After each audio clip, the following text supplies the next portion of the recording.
Buenas tardes.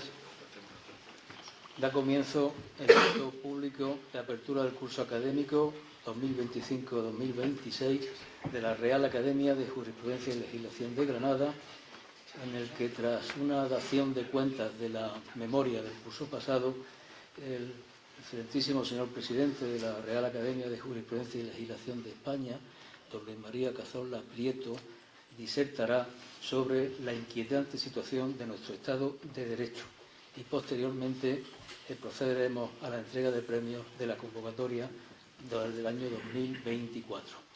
Mi saludo y mi bienvenida a todas las personas que nos honran con su presencia, por supuesto a las autoridades, a las representaciones institucionales de diversos colegios profesionales, academias, la Universidad de Granada.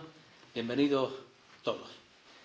Cedo la palabra al secretario de la Corporación para que dé lectura, que no es lo que dicen los estatutos, pero no es lo que va a hacer, para que dé cuenta de la memoria del curso pasado. Muchas gracias. Con la venia, excelentísimo señor, el pasado curso académico 2024-2025 abrió sus puertas en solemne acto público celebrado el 20 de noviembre de 2024, en que tomó posesión como académico del número don José Luis López Fuentes, presidente de la Audiencia Provincial de Granada, y que pronunció su discurso de ingreso sobre el acoso escolar, la responsabilidad civil de los centros educativos, siendo contestado por el presidente de la corporación. El curso se ha dedicado en cuanto a actividades de forma monográfica a un ciclo sobre el Estado del Estado de Derecho, que se articuló en una conferencia inaugural, dos mesas redondas, otra tercera conferencia y la clausura por doña Teresa Freixes San Juan, catedrático de Derecho Constitucional de la Universidad Autónoma de Barcelona. También participó el colegio en una jornada del 10 de junio sobre la defensa del Estado de Derecho, organizado por la cátedra Jean Monnet de la Facultad de Derecho de la Universidad de Granada. Y se clausuró el curso el 25 de junio con la recepción como académico de don Alfonso La Bella Medina, quien pronunció su discurso de ingreso sobre la defensa gratuita del abogado de pobres al abogado del turno de oficio, siendo respondido por el académico don Leandro Cabrera Mercado. La academia estuvo presente en numerosos actos de los que se da cuenta en el texto completo de la memoria que está colgado en la web de la entidad. Se entregaron los premios correspondientes del curso se fallaron los premios correspondientes al curso que correspondieron por tesis doctorales a don Juan José Ruiz Ramos, libertad de circulación de los solicitantes de asilo dentro del estado de acogida en el derecho internacional europeo, la tesis doctoral de derecho privado a don Francisco Verdún Pérez, sobre análisis y síntesis de la jurisprudencia del Tribunal de Justicia de la Unión Europea, interpretativa de la Directiva 93/13 sobre cláusulas abusivas. El premio Luis Portero al don Guillermo Escobar Roca, título Derechos como razones, cómo avanzar con palabras hacia la libertad real e igual para todos. Premio don Luis de Angulo Rodríguez a doña María Pastrana Espárraga, restricciones a la competencia mediante algoritmos en mercados digitales. Premio José Luis Pérez Serrabona y Sanz a doña Paola Zurac Lara sobre la irrupción de la inteligencia artificial en los smart contracts, luces y sombras del nuevo derecho contractual. Colegio Notarial de Andalucía, que el premio correspondió a don Antonio José Vega Sánchez con su trabajo sobre la actual capacidad de los menores en ámbitos sucesorios y la intervención notarial. Y el premio de Decanato Territorial de los Registradores de Andalucía Oriental a don Pau Cuquerellas Miralles sobre el registro jurídico de bienes ante la inteligencia artificial del registro electrónico al registro inteligente. En cuanto a la formación interna, hay que destacar que se nombró académico de honor, recibió la medalla de honor el académico don Andrés Tortosa Muñoz al tiempo de pasar a académico emérito. Se cubrieron 2 plazas convocadas en noviembre por los académicos electos, don José Luis Pérez Ramona González y doña María Belén López Espada, y se renovó la Junta de Gobierno el 5 de febrero. En cuanto a relaciones con otras academias, la academia participó en varias actuaciones y se emitieron dictámenes solicitados por entidades, y la tesorería y la secretaría y la biblioteca funcionaron con eficiencia razonable. Como cronológica, parece conveniente señalar el fallecimiento de los académicos honorarios don Francisco María Baena Bocanegra y doña María Castellano Arroyo. Descansen en paz. Por mi parte, presidente, he terminado de dar cuenta y la mayor información se puede tener en la web de la academia. Muchas gracias, señor secretario. Tomo yo la palabra para presentar a nuestro ilustre y querido conferenciante, pero antes voy a hacer una brevísima introducción. Don Luis María Cazorla Prieto es presidente de la Real Academia de Jurisprudencia y Legislación de España, la primera de las academias jurídicas que el ordenamiento jurídico dispone, que seamos iguales con autonomía, pero la primera es la Real Academia de Jurisprudencia y Legislación de España, y queremos reconocer eso en la persona de su actual presidente desde no hace mucho tiempo. La Real Academia de Jurisprudencia y Legislación de España es sucesora de la antigua, creada en 1730, si no me equivoco, la antigua Academia Matritense o Academia de Madrid de Jurisprudencia y Legislación, que se fundó, como he dicho, en ese año, 1730, bajo el nombre de Junta de Jurisprudencia Práctica. Esto de la jurisprudencia práctica está en el origen de todas las academias, también de la nuestra. La nuestra se fundó unos años después con el nombre de Academia de Jurisprudencia Práctica. Como he dicho, es la primera de las academias de España y tenemos el honor de tener aquí a su presidente.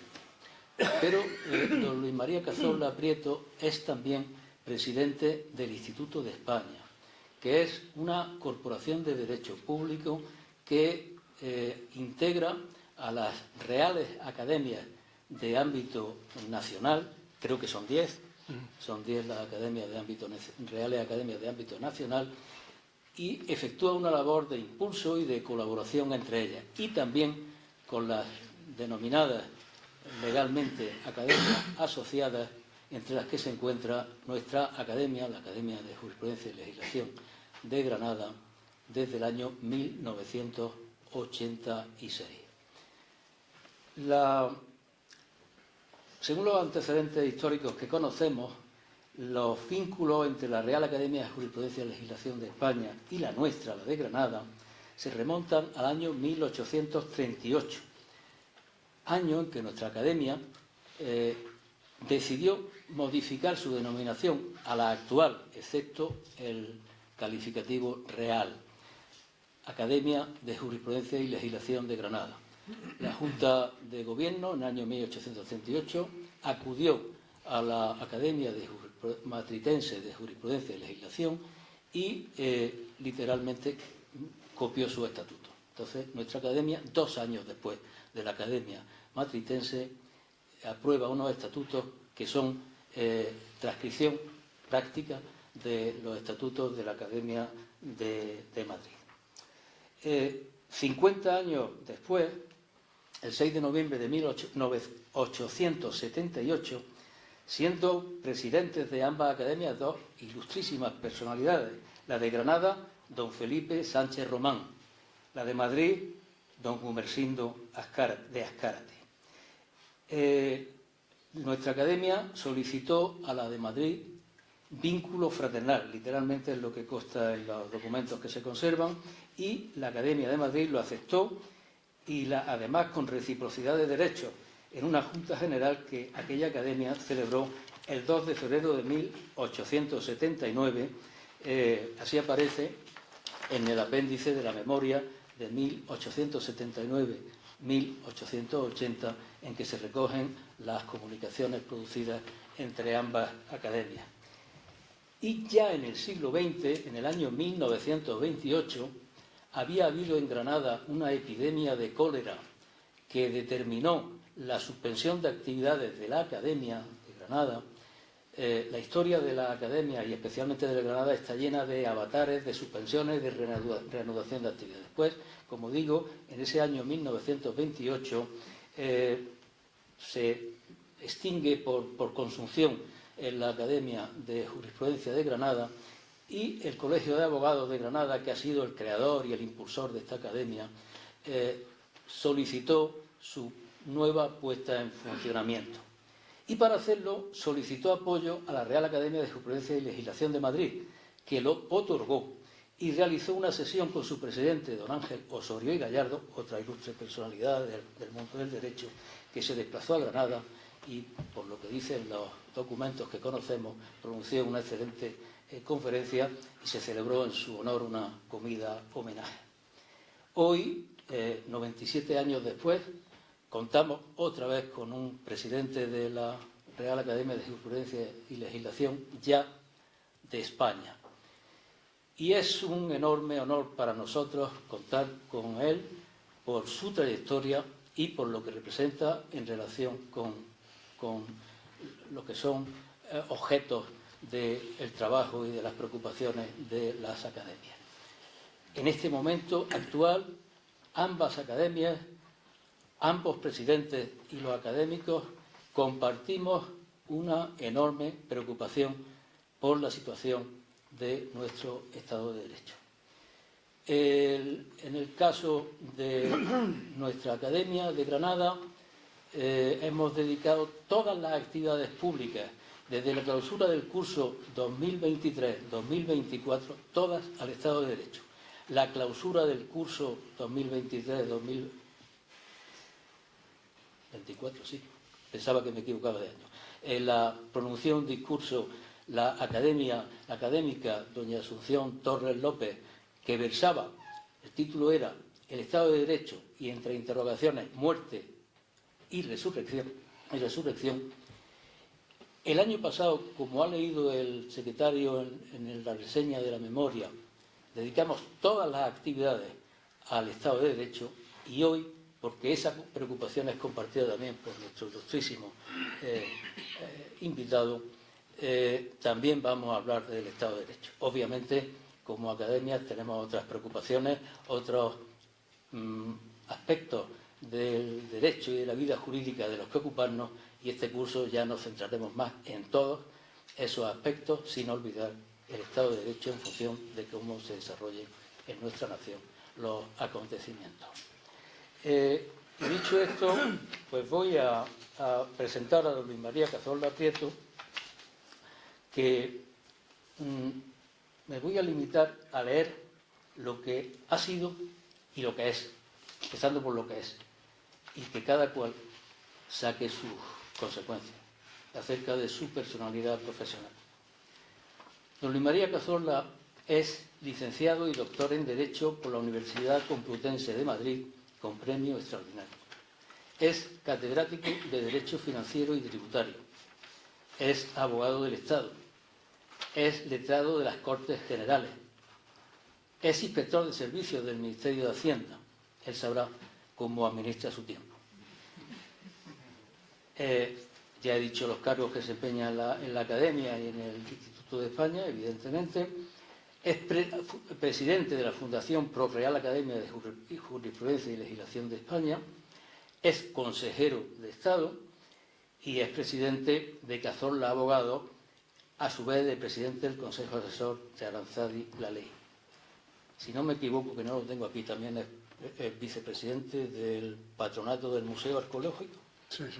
Pues hay que ponerlo todo en el currículum, querido presidente.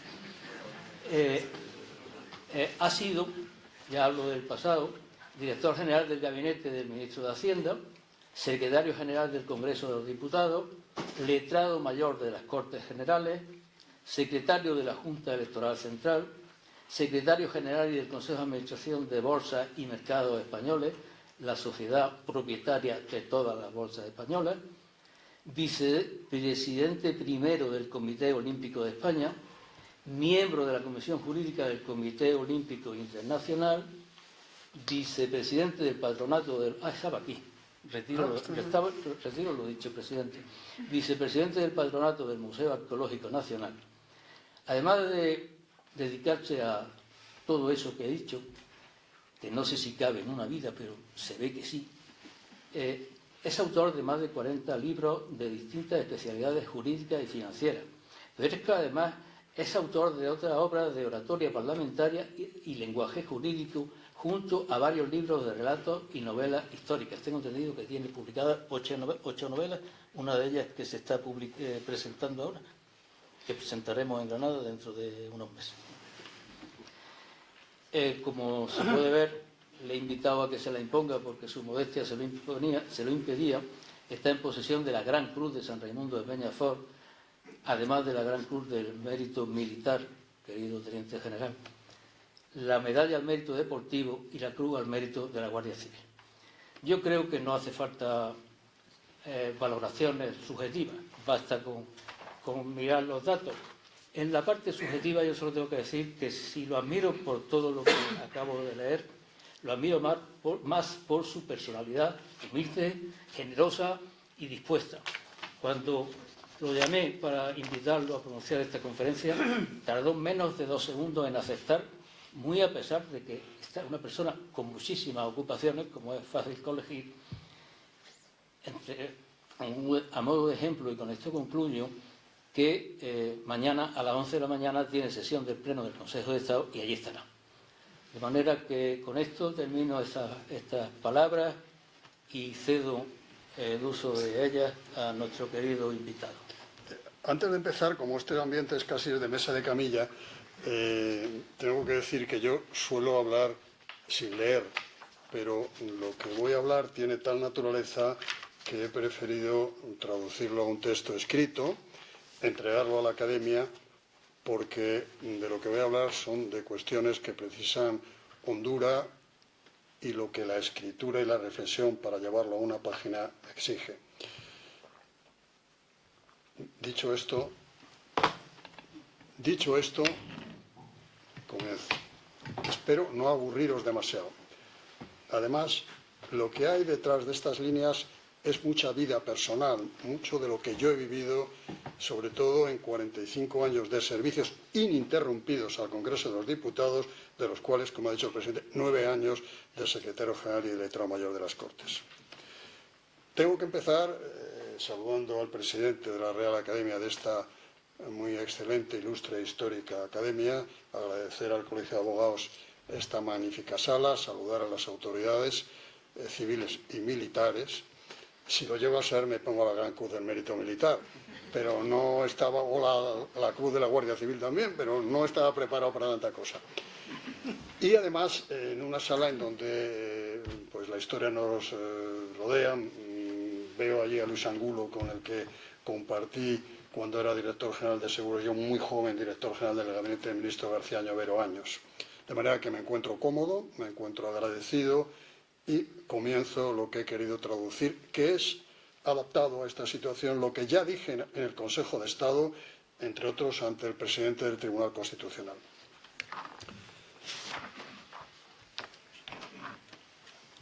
Naturalmente el texto también tiene un contenido literario, porque es un texto cuidado. Lo digo con la fuerza de la razón y la viveza del sentimiento. Es para mí un gran honor que la Real Academia, que tan brillantemente preside mi querido compañero y amigo Rafael López Cantal, me haya ofrecido la oportunidad de pronunciar el discurso inaugural de este curso. La larga trayectoria histórica y ahora de lazos fraternales, me he enterado, vínculo fraternal con la Academia que presido, que se remonta nada menos y nada más que a 1745, y la sustanciosa y viva realidad actual de esta prestigiosa Real Academia es un trasunto de la cuna de grandes juristas que ha sido y sigue siendo Granada. Como una manifestación más, entre otras muchas, de esta riqueza, permítanme una muy breve referencia a 4 grandes juristas granadinos que han dejado huella en mi trayectoria personal y profesional. El granadino don Fernando Sáenz de Bujanda, sin sombra alguna fundador del derecho financiero y tributario como disciplina jurídica científicamente autónoma, ha sido mi gran maestro en la cátedra, en el Congreso de los Diputados, en la literatura y en general en lo que podríamos llamar las cosas de la vida. Tanto le debo al granadino don Fernando que aprendí de él lo que me gustaría ser en la vida y lo que no me gustaría ser en la vida. Sustituí al granadino Fernando Garrido Falla en el delicado cargo de letrado mayor de las Cortes Generales en 1982. Gran y prolífico catedrático de Derecho Administrativo, como letrado de las Cortes Generales, siempre dio muestras de pericia personal, altura jurídica y habilidosa flexibilidad para adaptarse a los distintos cambios políticos y sociales. Gran abogado, es un epítome del lado bueno que debe persistir de la abogacía tradicional. Con el granadino Antonio Jiménez Blanco coincidí en el Senado y en el Congreso de los Diputados, y de él tomé buena nota, además de su capacidad jurídica y flexibilidad conceptual, que lo importante que es en la abogacía, en la política y en cualquier actividad humana, la gracia personal, el trato cercano y cordial y el adecuado manejo de los tiempos. Al granadino Ramón Entrena Cuesta debo mucho. Me tomó temas y me apadrinó cuando, ya abogado del Estado, en una promoción de la que, cómo no, formaban parte 2 grandes juristas granadinos, Guillermo Pardo García Valdecasas y Antonio Sánchez Jiménez, preparaba las oposiciones de letrado de las Cortes, que tan honda huella han dejado en el lado personal y profesional de mi vida. Más tarde, siendo secretario general del Congreso y secretario de la Junta Electoral, pude comprobar sus enormes conocimientos jurídicos, atentos a la realidad, su capacidad para proponer puntos de acuerdo y el respeto que le dispensaban unos y otros. A eso añadan ustedes que comparto, como secretario general del Instituto de España, con un brillante académico también de esta casa, Andrés Ollero, y con Elisa Pérez Vera. Mañana la tendré enfrente en el Consejo de Estado si cojo el AVE de las 8:10 de la mañana para llegar a Madrid, naturalmente. A eso pues añado amigos como mi amigo Jiménez Soto, como mi entrañable amigo Ignacio Valenzuela, doctor en Derecho, aunque más bien dedicado a otras facetas de la vida profesional. La emoción por el honor que esta Real Academia me ha hecho, a esa emoción se suma un compromiso ante mí mismo y ante todos ustedes que tienen la amabilidad y la paciencia de escucharme. Ante mí mismo por las razones que acabo de exponer en las palabras introductorias de agradecimiento. Ante ustedes porque, como afirmó Antonio Maura, otro presidente de la Real Academia, el orador puede serlo, no puede serlo sin asociarse con su auditorio. Necesita el círculo que transmite los efluvios del razonar y del sentir. Es decir, he de abordar un tema que tenga posibilidades de interesar a esta docta casa, sin olvidar que, como también afirmara el autor, don Antonio Maura, que acabo de citar, el clásico reloj advierte al orador de la presteza con la que se disipa el contado caudal de atención de sus oyentes, es decir, de ustedes. Es decir, acogiéndome a la brevedad, pues lo he dicho muchas veces, para mí lo breve no es pequeño, es intenso. Lo breve no es simple, es complejo. Lo breve no es efímero, es memorable. En definitiva, vuestra atención, como escribió Eduardo García de Enterría en una ocasión equivalente a esta, es un gran honor, por supuesto, pero a la vez un gran compromiso para mí. Probablemente no me hubiera sido difícil haber recurrido a uno de mis temas familiares del derecho, pero he creído que la significación del acto me obligaba a intentar una reflexión menos de especialista que partiese de un tema más general y yo creo de una preocupación seria que afecta a la sociedad española. No escojo un tema, la inquietante situación de nuestro Estado de Derecho, he escogido un tema que sintoniza con las reflexiones que acabo de esbozar y que además responde al papel que, en mi entendimiento, deben desempeñar hoy las Reales Academias de Jurisprudencia y al compromiso que expresé ante mis compañeros al ser elegido por unanimidad, o milagro en una academia, presidente de la Real Academia de Jurisprudencia y Legislación de España, y pronuncié en el discurso del Consejo de Estado 29 de mayo ante las autoridades jurídicas de la nación más relevantes, entre otros, el presidente del Tribunal Constitucional. El Estado de Derecho, auténtico logro de la organización político-social contemporánea, no está solo basado en una construcción jurídica cuyos cimientos no está basado solo en una construcción jurídica cuyos cimientos inamovibles son el reino del principio de legalidad constitucional ordinaria, la consagración de los derechos fundamentales y, entre los más descollantes, el de la seguridad jurídica y la organización de los tres poderes constitutivos del Estado, sustentada en la separación y en el mutuo respeto. El Estado de Derecho no solamente es todo esto, también es algo más, algo muy reacio a traducirse en términos jurídicos, es decir, algo que necesita alimentarse de otros factores tan difusos como importantes.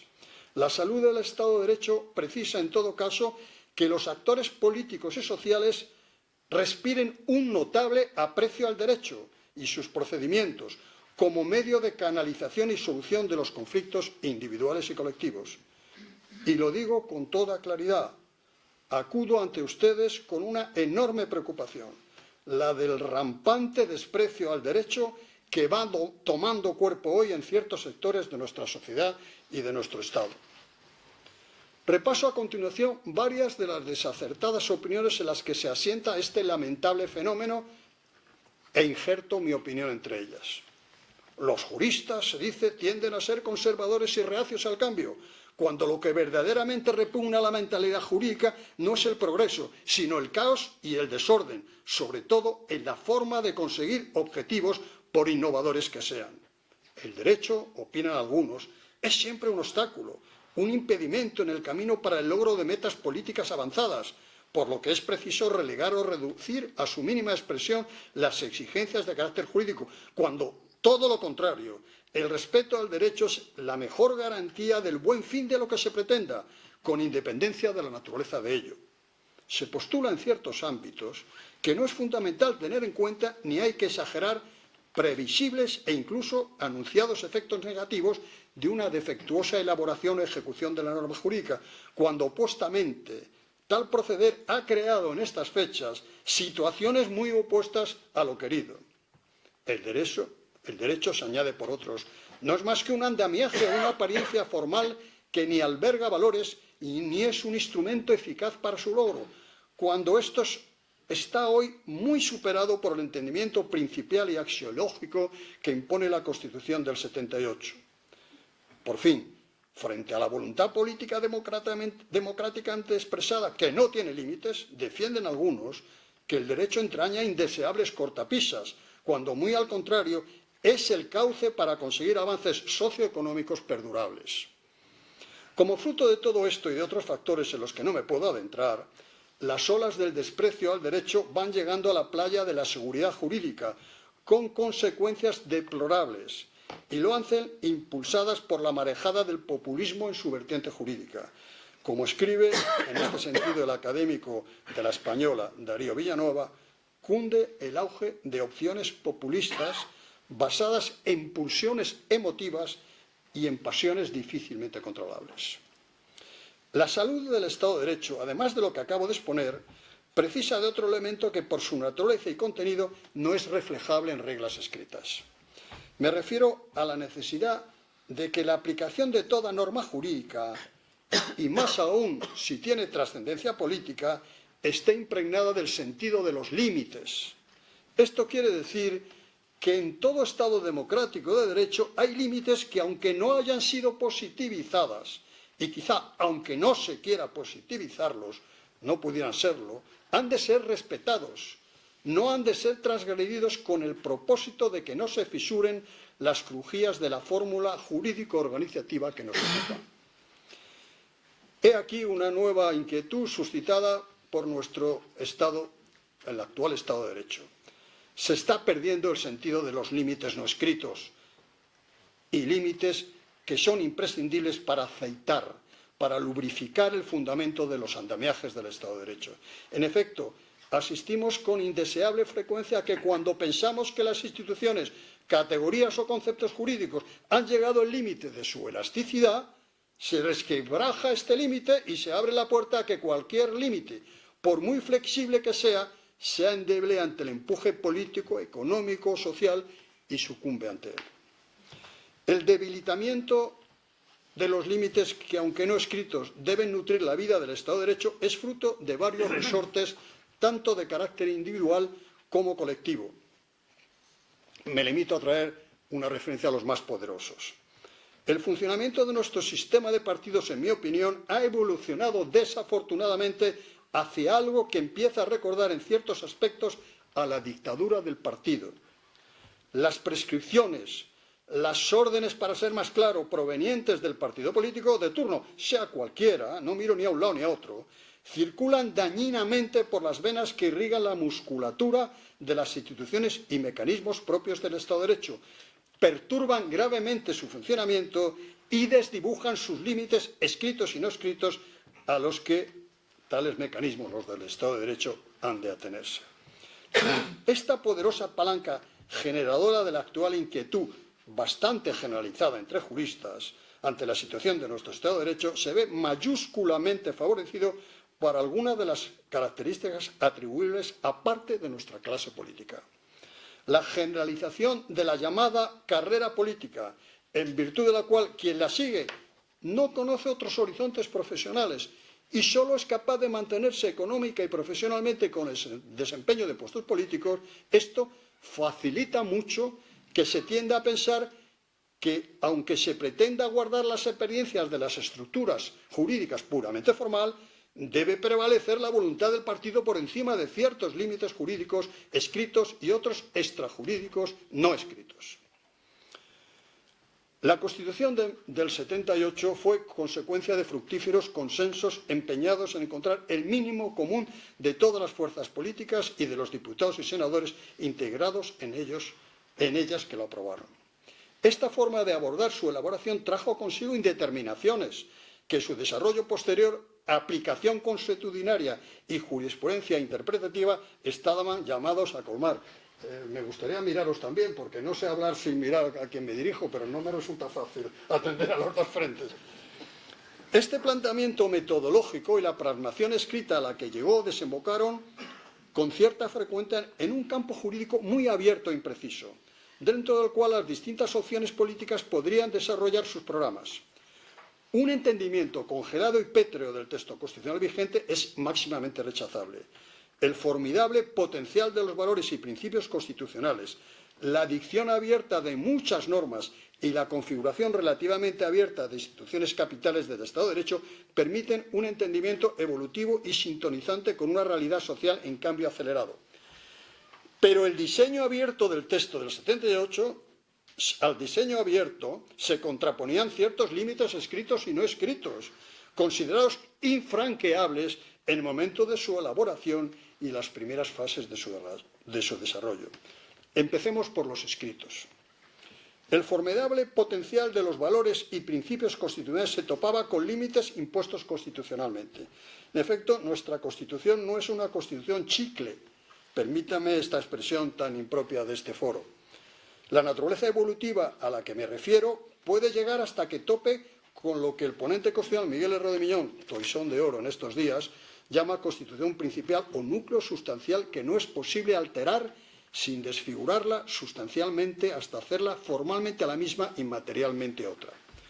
Como desde otro punto de vista señala Éric Bouillard en su inclasificable libro El orden del día, que les recomiendo que lo lean, quien no lo haya leído, el derecho constitucional existe y no es para las termitas o los ratoncillos, es para los cancilleres, para los auténticos hombres de Estado, porque una norma constitucional cierra el camino tan poderosamente como un tronco de árbol o un cordón policial, o matizo yo, debería cerrarlo. Me ocupo ahora de los límites no escritos. El desarrollo y puesta en práctica de la Constitución se fundaba en la existencia de grandes acuerdos básicos que, en forma de reglas no escritas, lubrificaban, entre otros extremos, el funcionamiento de las instituciones que albergaban. Con el transcurso de los años, no solo se han roto ruidosamente los consensos entre los dos sectores políticos, el llamado centro-derecha y el centro-izquierda, que cuajaron el consenso constitucional inicial, sino que han surgido diferentes fuerzas políticas que quieren que la Constitución se tambalee y que contribuyen decisivamente a difuminar sus límites hasta lo impensable, por muy difusos que sean. Todo lo que acabo de esbozar trae consigo que, como es políticamente impensable un proceso de reforma constitucional por el frentismo reinante y por la rigidez que es propio de ese proceso, estemos asistiendo a una de las mayores inquietudes que suscita nuestro Estado de Derecho. Así es, en ciertas parcelas asistimos a mutaciones constitucionales, incluso de la manera más burda, al simple arrumbamiento de lo que, por muy flexible que sea, impone la Constitución. Solamente me voy a referir a dos supuestos de gran importancia para mí. En julio del 2024, el Partido Socialista de Cataluña y Esquerra Republicana de Cataluña firmaron un documento en el que, entre otros extremos, establecían las líneas básicas para la financiación singular para Cataluña. Este acuerdo, en muchos extremos, en los que no puedo entrar, y en los estudios de la Real Academia de Jurisprudencia hay un largo artículo mío que se llama La Hacienda mutilada. Este acuerdo, en muchos extremos en los que no puedo entrar ahora, desconocía por completo aspectos tanto de derechos fundamentales como de arquitectura institucional de la Constitución, aspectos de obligada observancia, por muy flexiblemente que se quiera interpretar. Bien es cierto que de una manera más dulcificada y con menos aristas constitucionalmente hirientes, este planteamiento se reproduce, pero más agudo, en el acuerdo de la Comisión Bilateral Gobierno-Generalidad de 14 de julio del 2025. Pero de llevarse en sus términos el acuerdo que firmaron, es la mutilación de una parte fundamental del Estado, que es su Hacienda. Y sin Hacienda no hay ni justicia ni ejército, que son las bases de todo Estado. Sin llegar al extremo del supuesto que acabo de mencionar, la sentencia famosa de la amnistía, no voy a dar los datos de la fecha y demás, sin perjuicio de otras consideraciones y por centrarnos exclusivamente en el hilo de mi discurso, rezuma a mi entender un cierto inquietante aroma de que lo no prohibido por la Constitución está permitido y de que la fuerza de lo aprobado parlamentariamente es marcadamente poderosa frente a los mandatos de la Constitución. Me refiero a otra zozobra, a otra inquietud ante el Estado de Derecho, que es la judicialización de la política y la politización de lo judicial como causa de la inquietud. Como señalaba antes, el Estado social y democrático de derecho al que se atiene la Constitución vigente tiene como uno de sus cimientos fundamentales la separación de poderes, es decir, la decantación entre las funciones propias del Gobierno, el Poder Judicial y las Cortes Generales. Ahora empiezo a referirme a la vertiente del Gobierno y el Poder Judicial, y después me referiré con detalle al Congreso, sobre todo trasladando lo que yo he vivido y visto. En el dañino enfrentamiento entre los dos grandes bloques en el que desgraciadamente está recalando la vida política en España, es frecuente que se acuda a los tribunales para someter a ellos cuestiones de naturaleza política o que incluso se acuda a cuestiones cuyo conocimiento por parte de la jurisdicción constituye ya de por sí un arma política utilizando la jurisdicción. Estos planteamientos que en nuestros días están llegando a extremos exacerbados, calamitosos, contribuyen a desdibujar la función de los órganos jurisdiccionales y enturban la plasmación del principio de separación de poderes, porque injertan a los órganos jurisdiccionales en mayor o menor medida en el debate político y siembran semillas para que se pueda poner en duda su independencia de actuación y juicio conforme a derecho, aunque nos guste o no nos guste.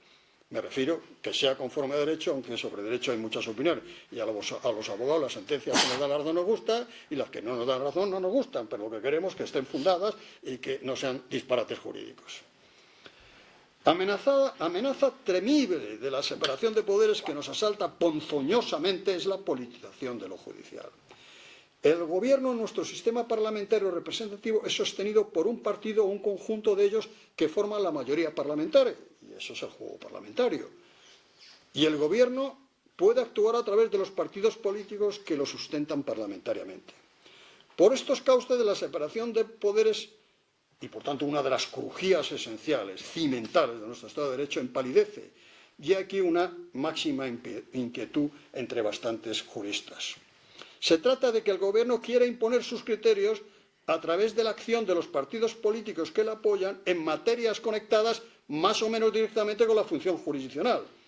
Destaco en este sentido las frecuentes disputas y lo que hemos vivido sobre los nombramientos del Consejo del Poder Judicial, el impulso de proyectos de ley como el de la nueva Ley de Enjuiciamiento Criminal, que atribuye la instrucción penal y la exclusividad en la dirección de la Policía Judicial al Ministerio Fiscal, sin precisar con todo detalle previo y al menos paralelamente el tipo de Ministerio Fiscal al que se va a encomendar esta crucial tarea y asegurar su configuración y funcionamiento fundados en los principios de reforzada autonomía, legalidad e imparcialidad, de manera que pueda actuar sin interferencias políticas. También fomenta la insania de la politización del ejercicio de la función jurisdiccional la tendencia rechazable que cunde de clasificar a los miembros de la carrera judicial como progresistas, moderados o conservadores, pues tiñe su actividad de prejuicios de carácter político que tienden a enturbiar la percepción que tenga el ciudadano o la ciudadana de la adecuada aplicación del ordenamiento jurídico. Creo que la situación ha llegado a su extremo con respecto al Tribunal Constitucional. Como escribe la catedrática de Derecho Constitucional de la Universidad de Sevilla, Ana Carmona, el clima de intensa polarización que domina el panorama político español se proyecta de modo inmediato en la composición del Tribunal Constitucional y, consecuentemente, en el ejercicio de la función de máximo garante de la norma suprema que le corresponde. Ahora entro en algo fundamental, esencial. Si lo anterior es esencial, esto es tanto como lo anterior, que es la tendencia al vaciamiento de las funciones propias de las Cortes Generales en favor del Gobierno. La legislativa es una función de las Cortes Generales que ha sufrido mucho y ha puesto en riesgo notable la separación de poderes. Como escribe el filósofo Manuel Feijó, que es un importante catedrático de filosofía, se habla del alma de las personas, de los pueblos, de los animales, de los ríos, de las montañas, de las obras. Todo lo que tiene vida tiene alma. Así, estirando este concepto, podemos preguntarnos cuál es el alma de la Constitución del 78, entendida como el aliento político intelectual más profundo y denso que anima a este cuerpo constitucional. Como ya he apuntado, el alma del texto constitucional vigente es plurimórfica, pero aún así es cierto que una de sus vertientes fundamentales es la parlamentaria. La proclamación de que España se constituye en un Estado social y democrático de derecho, la constancia de que un valor superior de nuestro ordenamiento jurídico es el pluralismo y la proclamación de la monarquía parlamentaria, todo ello contenido en el artículo 1 de la Constitución, desembocan en la centralidad de las Cortes Generales. Uno de los ejes capitales de la centralidad parlamentaria es la función legislativa. Reconozco que el ejercicio de esta centralidad, de este ejercicio, ha sufrido distintos vaivenes a lo largo de los 45 años. Yo tuve la suerte de ser el número 1 de la promoción de junio del 77. A mí me examinó Torcuato Fernández Miranda, pero yo ya trabajé con diputados. Y desde junio del 77 hasta que me jubilé hace 2 años, he vivido todas las fases. Pero digo que en los últimos años esta oscilación ha tenido una tendencia más acentuada hacia el deterioro de la función legislativa, vaciamiento de la función legislativa. En primer lugar, porque ya ha llegado a la legislación el avance del populismo legislativo. El populismo va llegando al ejercicio de la función legislativa. Entre otras características, este fenómeno pone la voluntad política de la mayoría parlamentaria por encima de reglas jurídicas que regulan el cauce y los procedimientos para elaborar las leyes. Lo que vale es la voluntad política. El cauce y procedimiento da lo mismo. Ya interpretaremos la norma como sea acorde con la voluntad política. El populismo jurídico, además, es muy reacio a la alteridad, es decir, a entenderse con otro. Dicho de otra manera, a tener en cuenta, a sopesar al menos intereses y puntos de vista diferentes de los que él mismo ampara. Y eso es sustancial en todo procedimiento legislativo, que tiende a integrar intereses, a buscar fórmulas lo más amplias y respaldadas posibles. Con la pérdida de la supremacía política de las Cortes se corresponde el acelerado paso hacia una mayor importancia de la función legislativa en manos del Gobierno. Esto, hablando del Estado de Derecho, que pase acentuadamente la función legislativa en manos del Gobierno, suena a escándalo. Pero no sé si a escándalo, pero en realidad es lo que voy a decir. Son varias las manifestaciones de este desafortunado cambio. Quizá la más llamativa sea la proliferación del decreto ley, aunque no es la única. Como señalaban muy importantes autores que en el texto escrito que corregiré y entregaré, tomo nota de ellos, el Gobierno, sustituyendo indebidamente a las Cortes Generales, se ha convertido en el auténtico legislador por el uso abusivo de los decretos leyes, que han pasado progresivamente a ser el modo ordinario de legislar. Las cifras son, dicen ellos, llamativas, yo digo clamorosas. Entre el año 2000 y 2015, el promedio de los decretos leyes alcanzó el 40% de la actividad legislativa.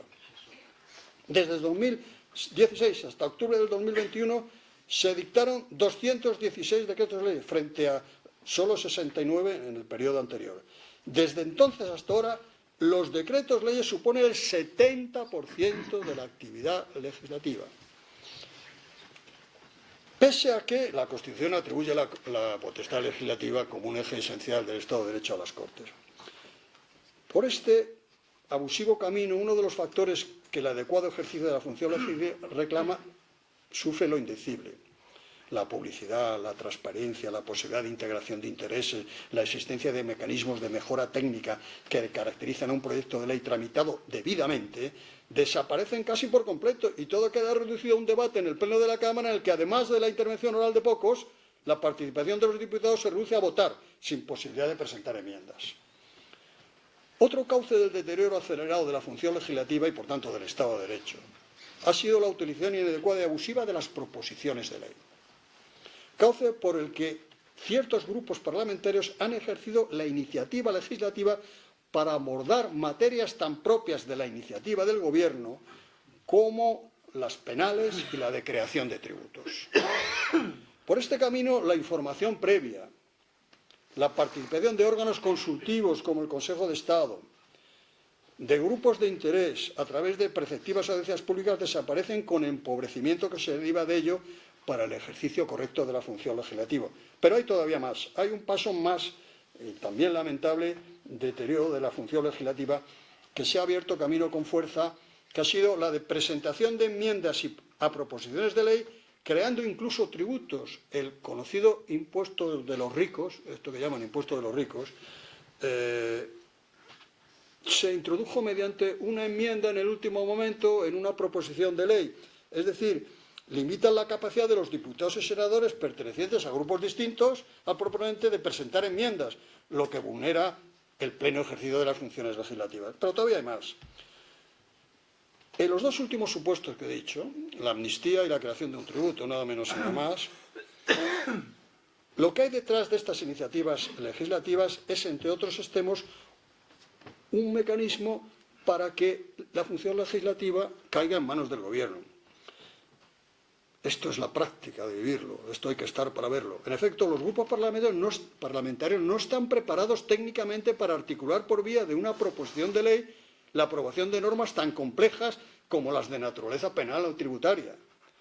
Quien está detrás de la proposición de ley verdaderamente no es el grupo, es formalmente el grupo, pero materialmente es el Gobierno, más en concreto el departamento ministerial concernido, que a través del cauce formal del grupo parlamentario llega al grupo parlamentario no preparado para esa materia y que lo controla y domina, indirectamente, reforzamiento de la función del Gobierno en materia legislativa.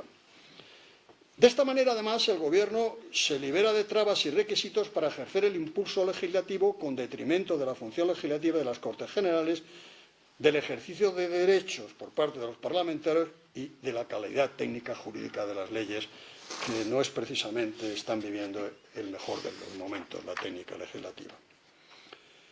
Pero hay más.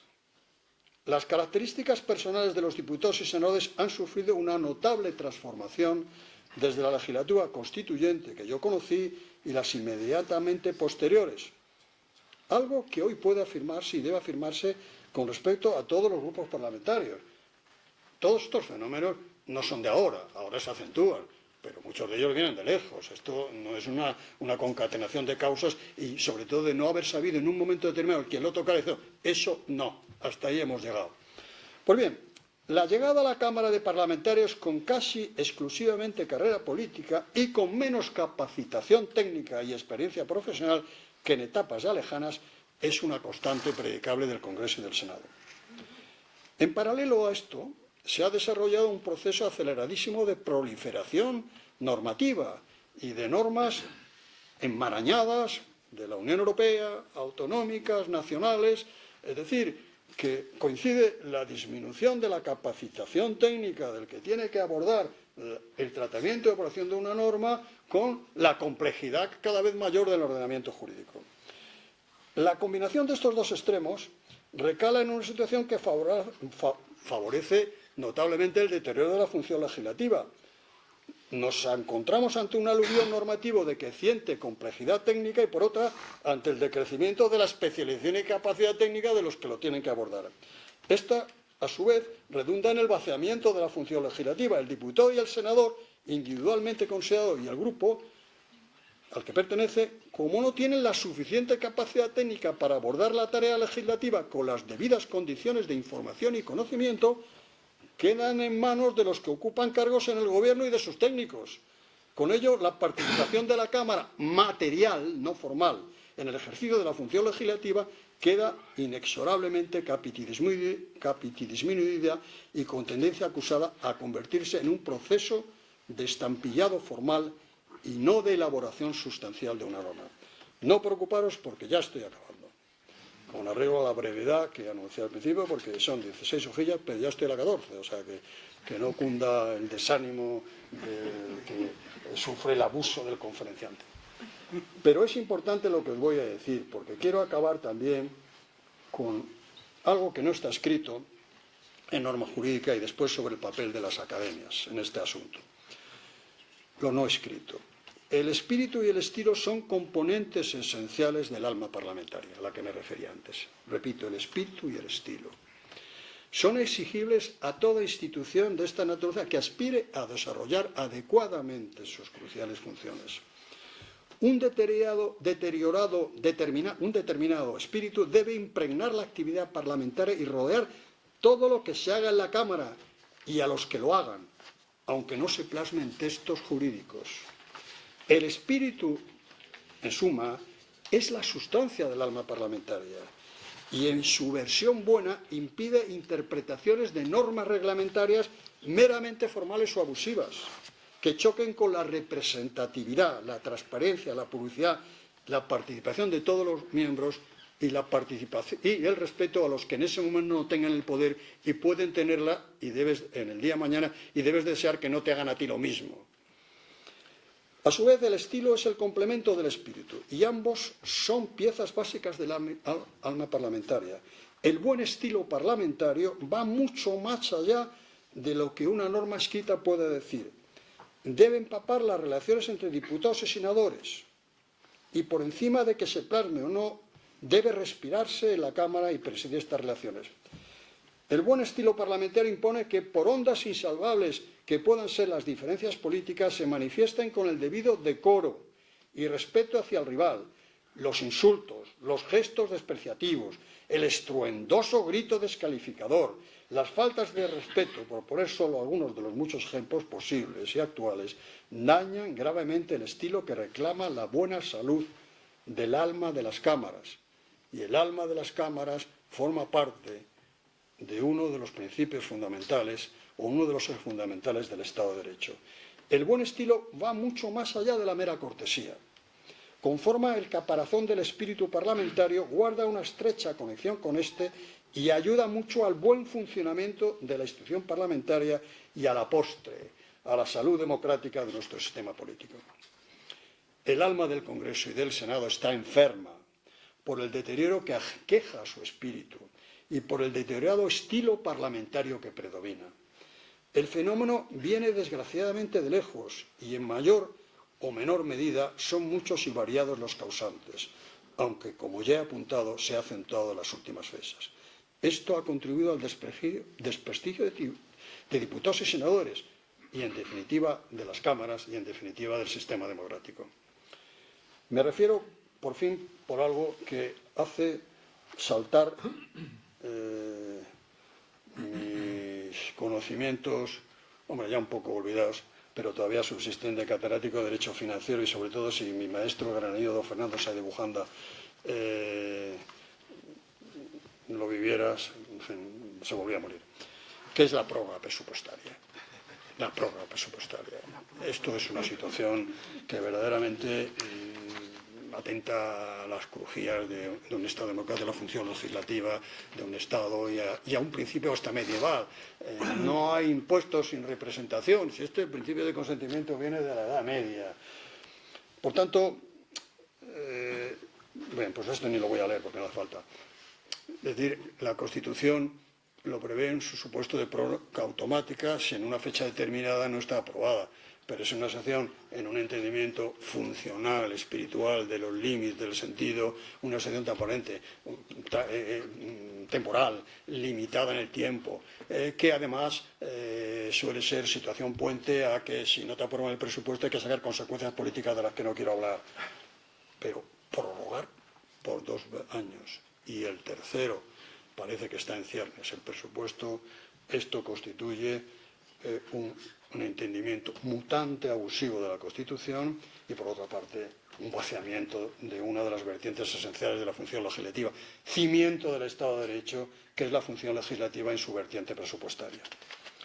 Bueno, y ante todo esto sí que acabo. ¿Qué papel tienen las academias? Ante todo esto, las academias que, como decía el lunes, que se inauguró el curso, en la de España, en la Academia de España, hay una costumbre, está llena de costumbres. No empieza el curso hasta que el rey inaugura el general de las academias. Otras academias, el rey este año ha tardado por agenda en inaugurar en medicina, que tocaba el año que viene, corresponde a jurisprudencia. El curso el 29 de junio de octubre, y hemos inaugurado el curso tarde, el 3 de noviembre. ¿Qué papel incumbe a las academias? Las academias no son un foro político. No son un foro político. Hay ciertos académicos que ante cierta situación se irritan, quieren transformar. No es un foro político. Es un foro en el que deben encajar estas palabras, en mi opinión. Llegados a la etapa final de mis palabras, creo que procede formular la siguiente pregunta. ¿Ante esta situación le incumbe a las reales academias de jurisprudencia algún cometido? Y si es así, ¿cuál es su cometido? Creo firmemente que sí, que les incumbe un cometido al que no pueden renunciar en este momento, a no ser que abdiquen de aquello a lo que responde su creación y desarrollo. El primer cometido de las reales academias a las que aludo, ante la inquietud que creo que amarga a bastantes juristas, es hacerse cargo de la situación y ser conscientes de los peligros que entraña.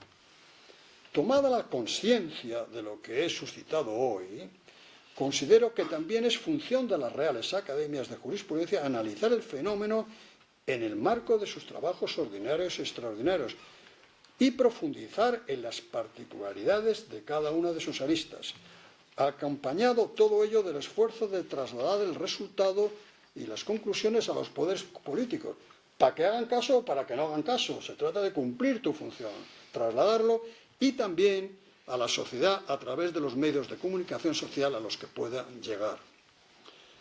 Ahora sí que voy acabando. Lo quiero hacer con una confesión personal, para acabar con más calor personal que he intentado imprimir a la intervención, es decir, para acabar intentando todavía más comunicarme con todos ustedes, que es la misión de todo el que habla, intentar comunicarse, como decía Antonio Maura. Soy vocacionalmente jurista hasta la médula, pero también, como repito muchas veces, soy un historiador frustrado. De ahí que en mi dimensión de novelista predomine la vertiente histórica de la que la última entrega es Tetuán y Larache en 1936, que espero presentar pronto en Granada. En esta dimensión estoy al tanto de numerosas publicaciones históricas que están viendo la luz en estos últimos meses sobre la fragilidad de los sistemas parlamentarios representativos y del Estado de Derecho, con particular atención a lo que ocurrió en la República de Weimar y el acceso al poder de Hitler. La situación a la que se refiere esta reciente bibliografía no es comparable a la española. Yo no soy catastrofista, soy luchador y soy optimista. No es comparable, de ninguna manera. No quiero caer en ninguna manera en catastrofismos. Sin embargo, hay que poner constantemente de relieve que la salud de un sistema democrático sustentado en un Estado social y democrático, como es el nuestro, requiere constante vigilancia. Las Reales Academias de Jurisprudencia deben ser uno de los vigilantes y no de los menores, si no quieren alejarse de la función social que le corresponde. En suma, como escribe el académico, en este caso de la lengua, Javier Cercas, una democracia, por pobre y defectuosa que sea, es perfectible, infinitamente perfectible, y perfeccionarla depende de nosotros. Voy a poner el punto final, tengo aquí la pluma, voy a poner el punto final, pero no quiero ponerlo sin agradecer una vez más a vosotros, compañeros, amigos, a los que habéis tenido la paciencia, la santa paciencia, con paciencia casi franciscana de escucharme, esta oportunidad, y lo quiero hacer especialmente a mi compañero y amigo Rafael López Cantal, la oportunidad de estar en Granada con motivo de un acto importante, que es el que nos congrega. Y por tanto, Real Academia de Jurisprudencia de Granada, Rafael López Cantal, os quedo muy agradecida. Y a todos ustedes, muchas gracias por su atención y acogimiento. Y ya he terminado.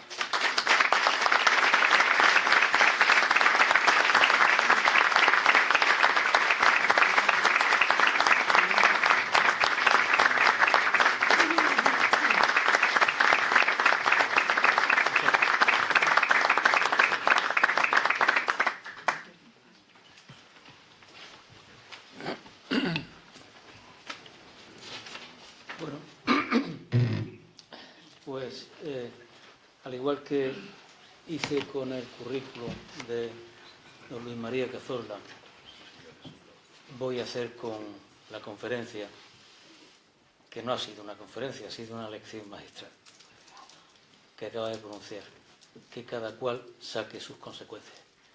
Yo creo que el aplauso que acabamos de hacer,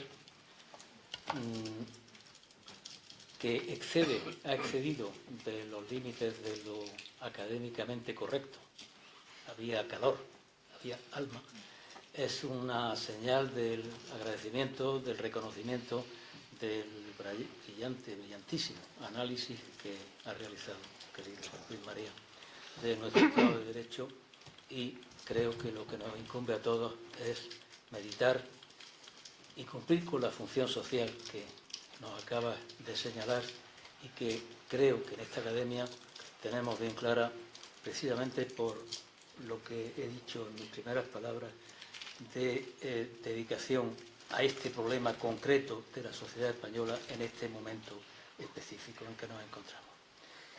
Y felicitándote y reiterándote el agradecimiento, voy a pasar al siguiente punto del orden de esta sesión académica, que es la entrega de premios del curso académico 2024. Para materializar esta entrega y con el fin de obviar las distancias que impone esta mesa tan ancha, voy a bajar a entregar los premios desde cerca. Voy a invitar a nuestro conferenciante que me acompañe y entregue al menos uno de los premios, y al término voy a pedir a los premiados que se queden ahí abajo y nosotros regresaremos a la mesa para la foto imprescindible como consecuencia de la entrega de los premios. Así que el señor secretario leerá la relación de premios y premiados y quiénes los van a entregar, y los patrocinadores y quienes acabo de decir, presidente de la Academia de España y un servidor, haremos la entrega. Vamos. Disculpa. Sí, Déjame salir. Por aquí, por aquí. Salen por aquí. Gracias.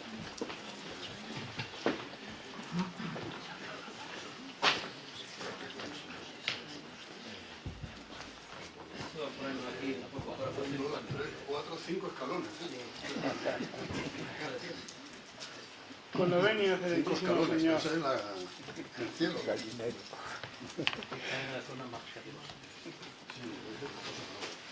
Con la venia. Premio Real Academia de Jurisprudencia y Legislación de Granada a la mejor tesis doctoral de Derecho Público a don Juan José Ruiz Ramos por su trabajo titulado La libertad de circulación de los solicitantes de asilo dentro del estado de acogida en el derecho internacional y europeo. Entrega el premio al excelentísimo señor presidente de la Corporación, don Rafael López Cantal.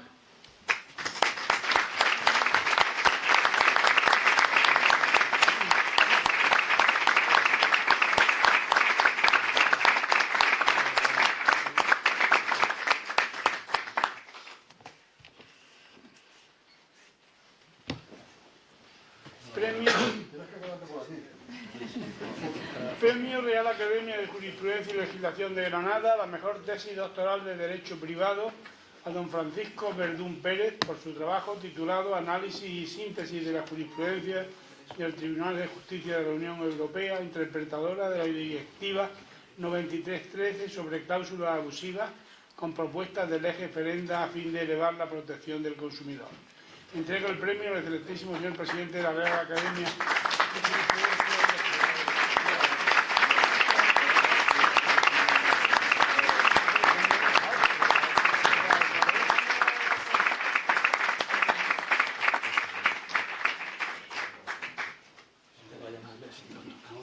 Premio Luis Portero García, patrocinado por el excelentísimo Ayuntamiento de Granada a don Guillermo Escobar Roca por su trabajo Derechos como razones, cómo avanzar con palabras hacia la libertad real e igual para todos.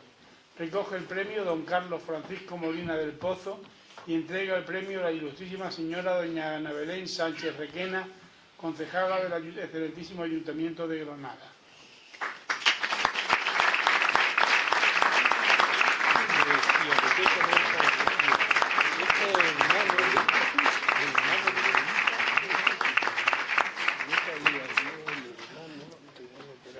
Premio Luis de Angulo Rodríguez.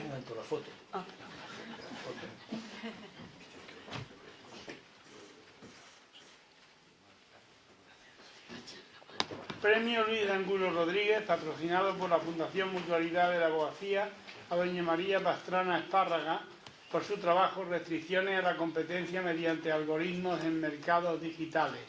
Entrega el premio el presidente de la corporación, don Rafael López Cantal.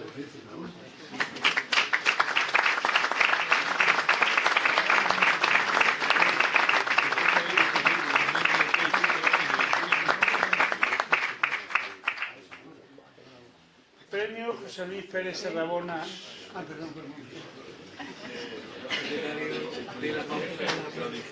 Premio José Luis Pérez Serrabona y Sal, patrocinado en memoria por la familia a doña Paola Zundac Lara por su trabajo La irrupción de la inteligencia artificial en los Smart Contracts, luces y sombras del nuevo derecho contractual.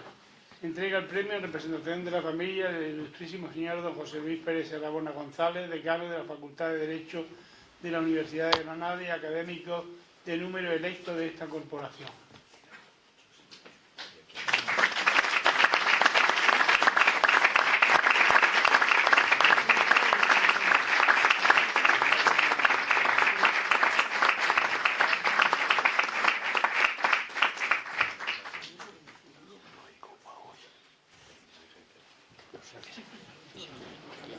Premio Ilustre Colegio Notarial de Andalucía a don Antonio José Vela Sánchez por su trabajo La actual capacidad de los menores en el ámbito sucesorio y la intervención notarial. Entrega el premio la ilustrísima señora académica numeraria y vicedecana del Ilustre Colegio Notarial de Andalucía, doña María Teresa Barea Martínez.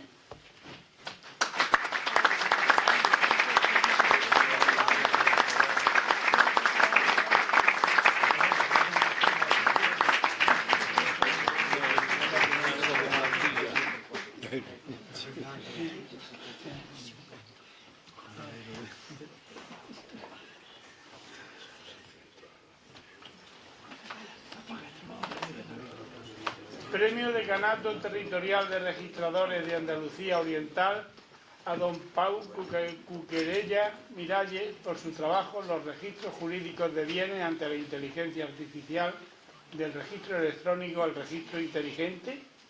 Entrega el premio a la ilustrísima señora académica electa, doña Belén López Espada, registradora de la propiedad.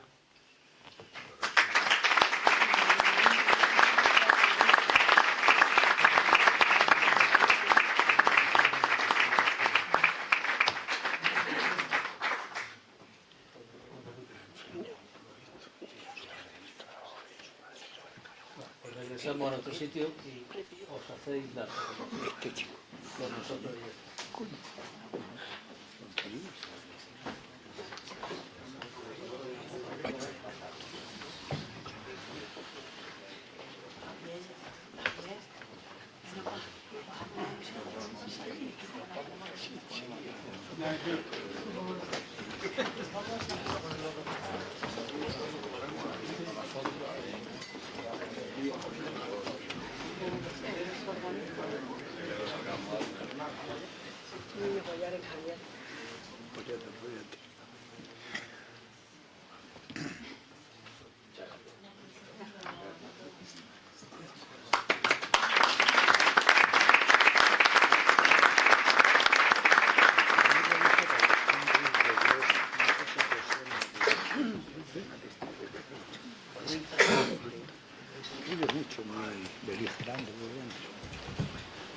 Bueno, pues hemos llegado al final. Reiterando mi agradecimiento y mi felicitación a don Luis María Cazorla. Reiterando mi agradecimiento por la asistencia de todos ustedes.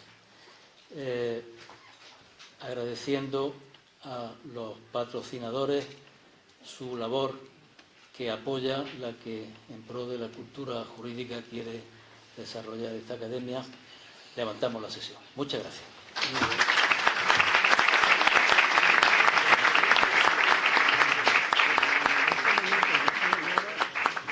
Perfecto.